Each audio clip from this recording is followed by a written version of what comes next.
Kvaratskhelia steadying himself! A star in the making. And there's the only goal! Sabiri with it! After 11 years, once again, Milan are the champions of Italy.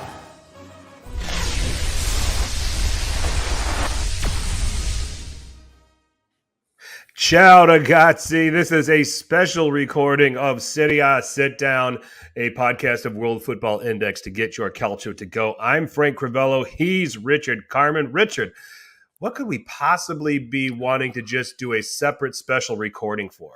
That's weird. I don't know. Not like there's anything going on in our lives, right?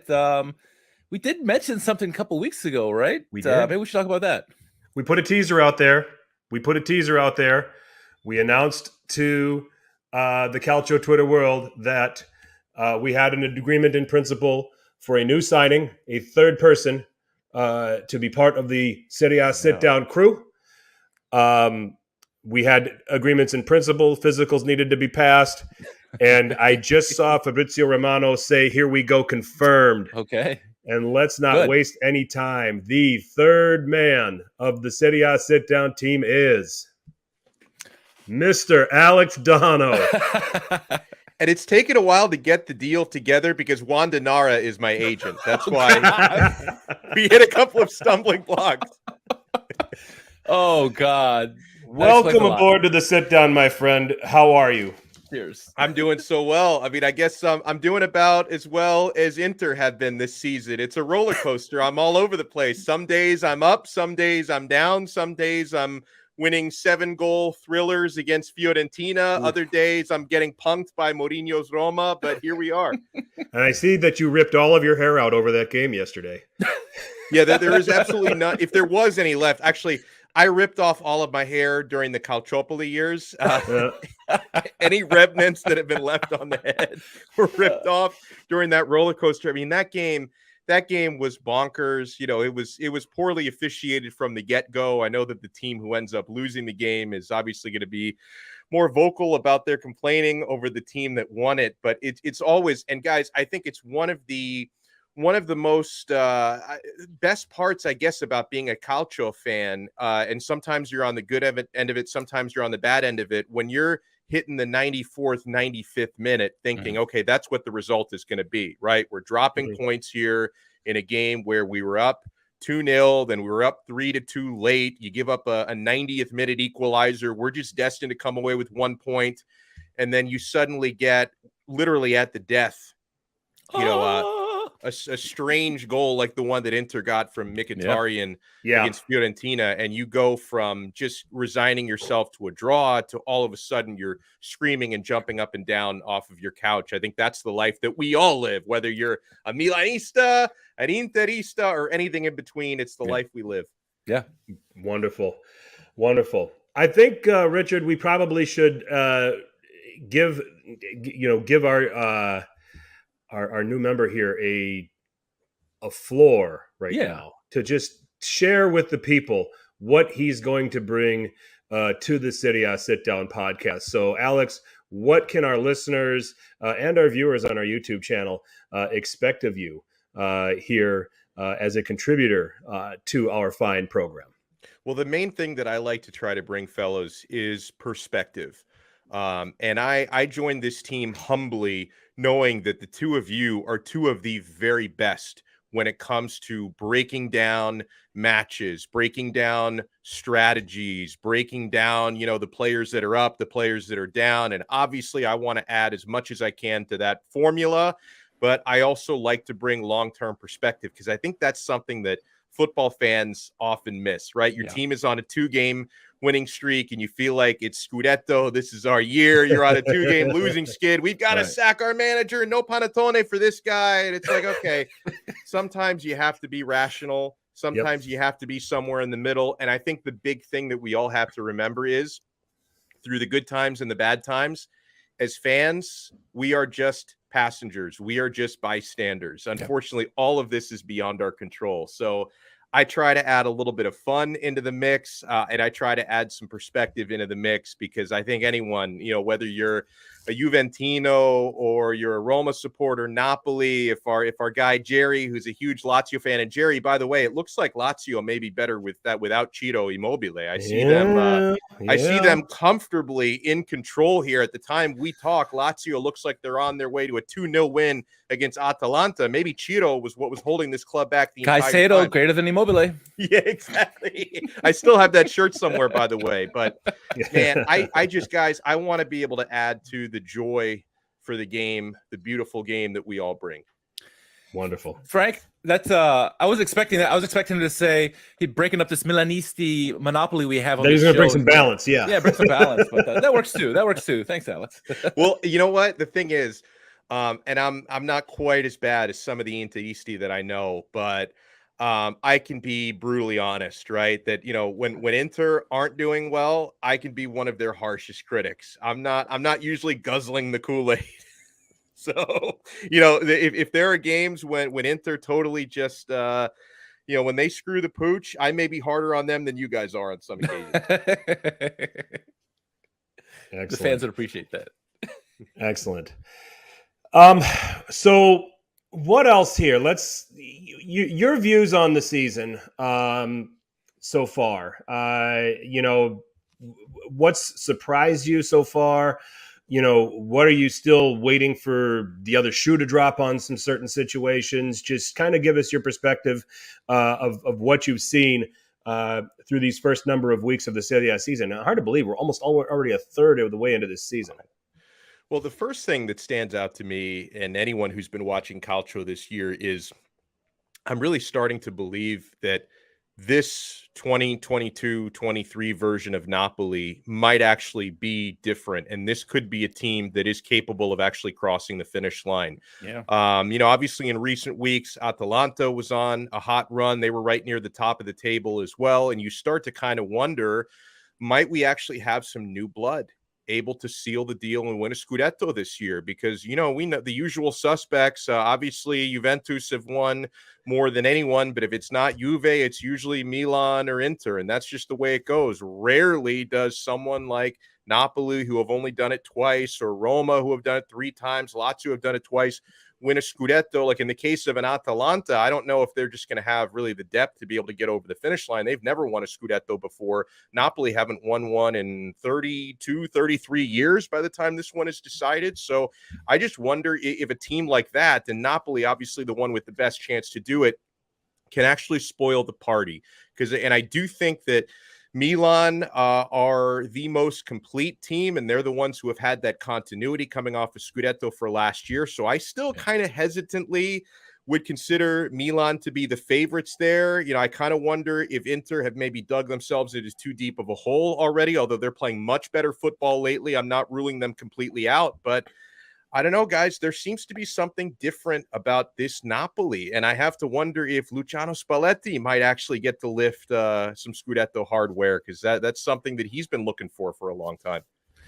I myself have thought that when we were doing it, Richard was higher on Napoli than I was at the beginning of the season. Richard thought that this was going to be a special team, and I thought that with all of the changes, that I thought it was going to be a struggle over the first several weeks, but it was going to be a rally over the last half of the season into a top 4 position, to where they would be the it team for the following year. But boy, they've gotten it off the blocks quicker than I expected, which is obviously, Napoli supporters are really, really enjoying this. And, last week I did play devil's advocate on this just a little bit. I do think the schedule so far, we haven't really seen them pushed. I mean, yes, they beat Milan, but Milan didn't have Leao.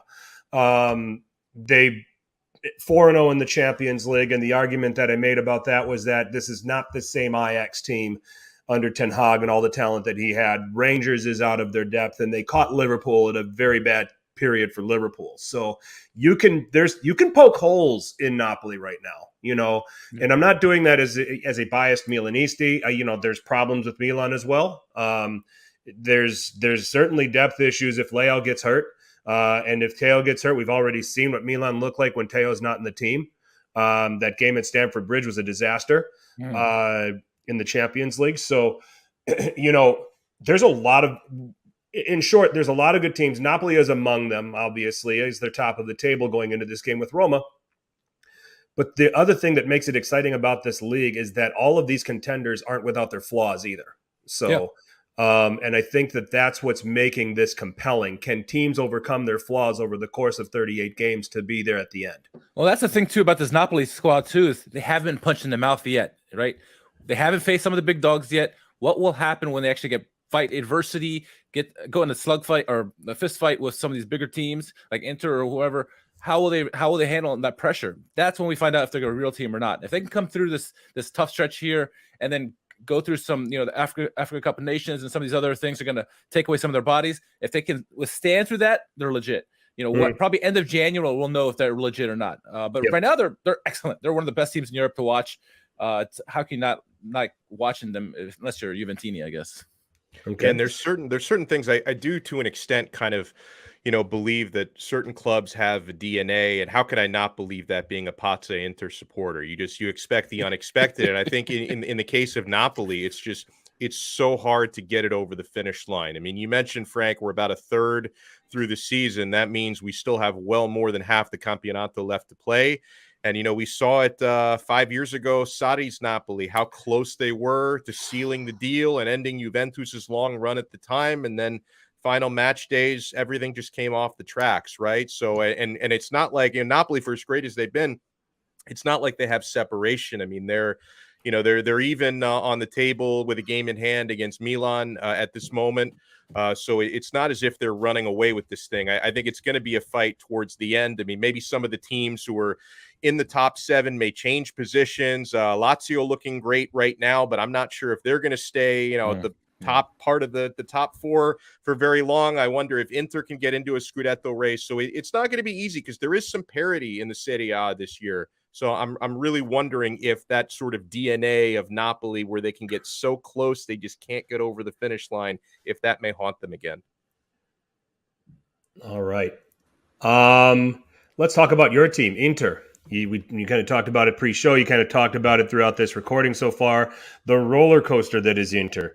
It certainly went through their bad period, but then they recover by 180 minutes of better results than Barcelona to put them in a position to qualify. I mean, a win over Pilsen here on match day 5, and they're in pretty much. What's it been like this season? It's certainly been a little bit rocky. I think last year, first year under Simone Inzaghi, seemed to be a continuation of Antonio Conte. Obviously the season before, the Scudetto winning season under Conte, but now things have gotten a little bit more departed from Conte. Are you feeling that is what is going on with this team? Is it maybe not as much of a belief in Inzaghi's message, or just flat out not executing? Yeah, I think the big thing with Inzaghi, and this is the case with most managers in football, he's really only as good as his players in his depth. Whereas Antonio Conte is the type of coach that can bring out something extra. And I think there's really only a handful of those in the world, right? Most managers are, hey, like you can have sound tactics and proven philosophies, but you're not necessarily going to get something extra out of your players. In the case of Inter, I mean, they've had to deal with most of the season with Lukaku being banged up, and when he comes back, you have to wonder, is he ever going to re-achieve the sort of form he was in with Inter in previous seasons? And Marcelo Brozovic banged up, and the only player on Inter's roster who's really been consistently playing at a world-class level is Lautaro Martinez. And even with him, it's not been consistent because he went through a long goal drought. But he's one of the few world-class players on this club. And yeah, there have definitely been times where, you question Inzaghi's substitutes. I think that's something that's been going on for a lot this year. So, I mean, I think he's a fine manager, but he's not a great manager. But as far as Inter's form goes, you hope that they're going to be able to sustain something here. And I think, honestly, the way that they played in those 2 back-to-back weeks against Barca, I think that could be the catalyst for this turnaround. I think that the way that they were able to play in those matches on an international stage, I think helped to spark a bit of a turnaround domestically as well. And you see that sometimes a team is really struggling in their domestic league. You get a couple of good performances and results in Europe, and the confidence from that can carry over. I think that's exactly what's happening right now. You saw that today, right? Last minute goal to win the game. Those kind of things absolutely can be catalysts, right? And I think when you get those big moments, we've seen it before. We've certainly seen it as Milanese, right, Frank? Where the team is not playing that well, but you do something really good in like Champions League or something like that, and it feeds throughout the rest of the season. So yeah, absolutely. And I think if this midfield, it's nice to see Barella healthy again, right? And he's fresh, much fresher than last year. Last year he was worn out extremely, and it showed through his gameplay. So hopefully the midfield gets better for Inter, and it'll be there till the end, I think, because this is a good squad when they want it, but like you said, they're Pazza Inter, right? And never know what you're gonna get with them. Okay, Richard, you got a question? And we talked about Napoli, we talked about the contenders, we talked about Inter. What do you got? The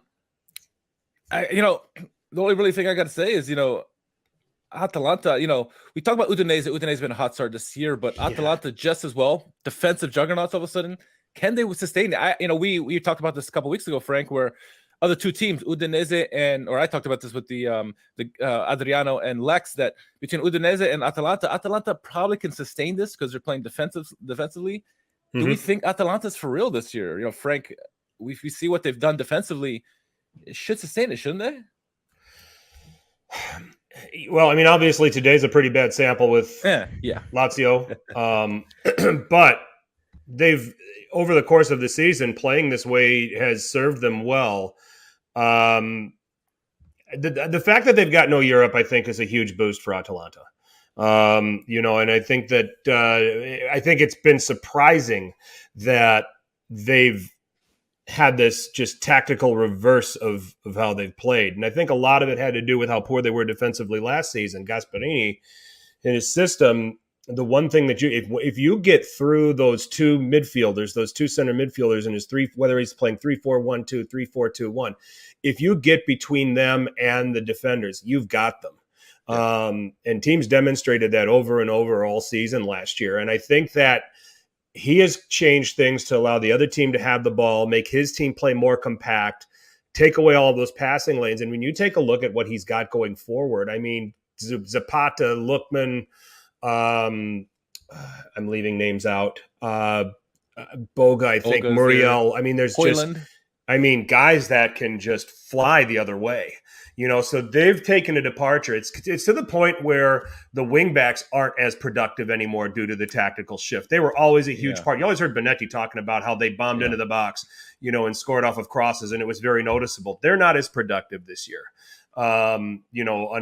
under some of the changes that Gasperini has made. And it's kind of been a reliance on, hey, we've got some very dynamic attackers that can take care of that load, and we can just beat people on the counter, and we can stretch people. Mix in Malinovsky in there somewhere with some creativity, Cope Miners as well, and then off we go. We don't need to try to force the issue and try to have a 65 to 70% superiority of possession against teams to win. We can win playing like this, and it's paid off for them. I mean, today's not a great example of what Atalanta has been, but I still think I think that this might be a hiccup, and I still think that they're a contender, and probably not for the title, but top four for sure. Yeah. A couple of good things I want to pick up on what Frank was saying.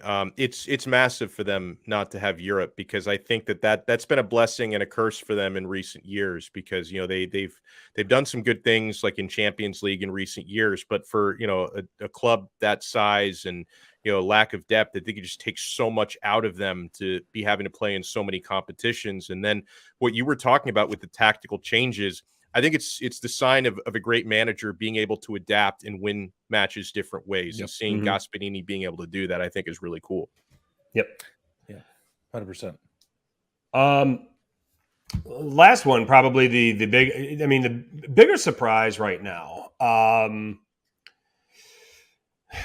Last one for me, at least. Bigger surprise right now. I mean, Udinese, with some of the success that they've had, they lost to Torino this morning, which might curb some of this a little bit.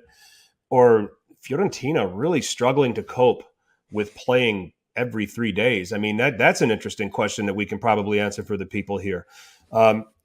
what answer in the context? What's more surprising to you, Fiorentina's struggles or Udinese's early success? I'm going to say both, but I'm going to say more surprised by Fiorentina, and Matteo Bonetti did a great job articulating this on the broadcast on Saturday. For a team that has been top of Serie A in possession, for a team that's completed so many long balls, for a team that creates so many chances, to be in the doldrums that they've been, 14th place domestically right now. It's just the statistics don't match up. I mean, they should be a top 4 team. And I think this is why we play the games, right, gentlemen? Because, everyone loves their box score Scudettos. We deserved more in this game. We should have won. Look how many opportunities we created. When I was watching, Fiorentina against Inter, and they did end up scoring 3 goals, which is usually enough to win a game, but they also left a lot of chances begging. I mean, it's a team that just struggles once they get into that final third and needing to get that final ball right. It's just something they haven't done enough of. So it kind of makes me feel like it's a statistical aberration for them. I'm not expecting them to be a top 4 club or a Scudetto contender or anything like that, but I'm expecting Fiorentina to finish above 14th, the same way I expect Udinese to end up finishing below 6th. So these are a couple things I think that through the course of the Campionato are going to sort themselves out a bit. Yeah, and I think this for devil's advocate here, I think I agree 100% with what you're saying with Fiorentina. I think, and I was high on Udinese this year. I thought they would do well, but for me, well is like 10th position high, and they're way above that right now. They're punching above. They're playing as a team, and I think what we're seeing at a Sotil is that he can get his guys together to play as a unit, and they can get punched in the mouth and they can come right back at it. We saw that several times. Yes, they lost this weekend. It's not a good example. They played a feisty Torino, but every time they faced adversity this season, they fought right back and they did jump past that and score goals and win the games. What they're doing to me right now is unbelievable, because no one thought, people thought they would be tough to play against for sure. But they're going out and winning games. And, the collective group of guys that nobody wants on their teams are finding ways to get big results. And they're making, I don't know if they're going to be top 4. I know they're not going to be top 4, but Europe is calling. And that's sensational for Udinese, considering where they were last couple of years, flirting with relegation. So the fact that they've took this massive leap this past season, or couple game, half season, whatever you want to call it, since Sotil's been there, that's been the revelation for me with Udinese. I just barely tip it to Udinese based on the schedule that they've played. And we articulated this last week, how Udinese's actually played a more difficult schedule as it pertains to Serie A, if you just look at it, than Napoli. And to look at Udinese and look at that slate, every other Udinese team before this gets 11 points out of that. They would consider that a success. They're on 21, sitting in 6th. So, the Fiorentina stuff, I think what surprises me so much with them is how deep they are. I mean, they've loaded up a lot of players, especially in their midfield.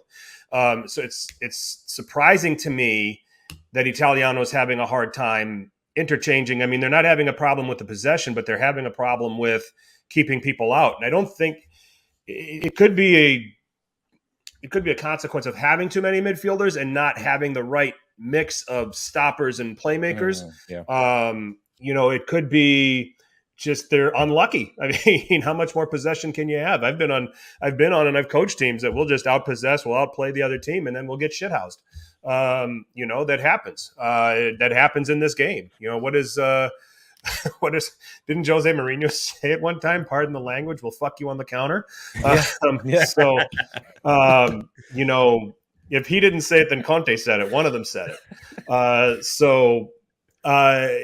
That may be what could be going on with Fiorentina right now, is that Italiano has a surplus of players and just has not gotten the right or consistent mix out there for established for some long run success. So, but what Udinese's doing is special. I mean, today should have tied it at the end. Beto had a great chance, against Torino. But I would probably say Fiorentina has a better chance of getting this corrected and working their way back up. I think that the odds are better of them doing that than Udinese sustaining what they're doing right now. So I think that's for those reasons, I think that maybe you can say that Fiorentina is maybe the little bit more surprising here. So, but at the same time, Udinese,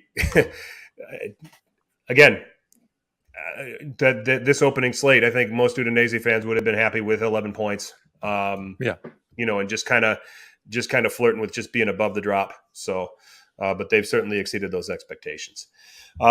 We are going to get out of the way here and tell you to tune in to us on Tuesday night at 8:30 p.m. Eastern, where it's just going to be Richard and I, believe it or not. Alex asked for vacation after his first day on the job here. You believe this guy? This is the deal that Wanda negotiated for me. Yes. That's why it took so long. But Alex will be back with us for future podcasts. But we are very excited to bring Alex on board here. We're excited to be a power trio. Like I said, Rush, you got nothing on us. So I'm like Geddy Lee shaking. But you can check us out on our YouTube channel. You can check us out on Apple Podcasts, SoundCloud, Stitcher, Spotify, iHeartRadio, whatever there's podcasts. There is Serie A Sitdown. I'm at FTC_21. Richard, where can they find you? At R_KHARMAN. And last but not least, we'll leave the floor to Alex to give your Twitter handle and then any other comments you would like to make. Sure. Yeah, you can find me on Twitter at AlexDonno, DONNO. Find me on Instagram. If you search my name, you will find me. And yeah, if you're interested in American football content, I do a lot of that as well. So you'll see it all in the same place. Wonderful. Well, I guess that's a wrap on this one, guys. It'll be out for the world to see now, and I'm sure there's going to be much excitement. And Richard and I will be back with you guys on Tuesday night. For Alex, for Richard, this is Frank. As always, tell your paisans about us. Ciao.